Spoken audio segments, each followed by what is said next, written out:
Hello சகோதரங்கள், இன்றைக்கு நான் உங்களுக்கு வாயுரை வைக்க போகிறேன். எப்படின்னு கேட்டிங்களா, இன்றைக்கு ஒரு பழத்தை காட்ட போகிறோம், அதுவும் வீட்டுக்கு முன்னால். சரியோ? எப்படின்னு பாருங்க. இப்போ நான் வந்து நிற்கிற இடம் வந்து வீடு, மெட்ட பக்கம் காட்டுற பாருங்க. இது வீடு.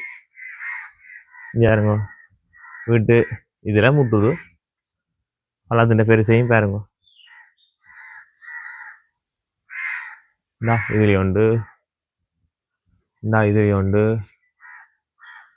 பசி பழம் ஒரு மருந்துக்கு இருந்து ஒன்றும் அடிக்கிறீல்ல, சட்டப்படி தான் இருக்கும். இனிப்புண்டா இனிப்பு, அப்படி ஒரு இனிப்பு. இங்கே பாருங்க, இதில் உண்டு கொந்தினது. நாங்கள் பின்ன அப்படியே விட்டுட்டோம், காங்களே கொந்தி எடுக்கணும்ட்டு. ஒன்றாகிறது ஒன்றை விடுறது. சீமான் சொல்கிற மாதிரி இந்த உலகத்தில் இருக்கிற எல்லாமே எல்லாருக்கும் சொந்தம். இயற்கை படைத்தது, மனுஷன் மட்டும் எடுக்கக்கூடாது என்றதுக்கு நாங்கள் எல்லாத்தையும் விட்டு செய்கிறது. இதுவும் வெளிநாட்டுக்காரரும் பார்த்தீங்களோண்டா சட்டப்படி இருக்கும். என் உள்ளூர்லேயே மருந்தடிக்க அவ்வளோ யாருக்கும் கிடைக்கணுன்றது எனக்கு என்ன தெரியல. மருந்தடிக்காம அவ்வளோ பெரிய எவ்வளோ கொண்டு வரணும். வீட்டுக்கு முன்னால் தண்ணியை விட்டுட்டு கொஞ்சம் மாட்டுச்சாணம், கோழி எரு அது இதில் போட்டால் சட்டப்படி வரும். நாங்கள் கடைக்கு கொடுக்குறது மிச்சத்தை நாங்கள் சாப்பிட்றது. எந்த அவ்வளோத்துக்கு கிடக்கு, வீடு சுற்றியெல்லாம் கிடக்கு. நான் வேண்டாம் பேருந்து அடுத்த வேலை காட்டுறேன்.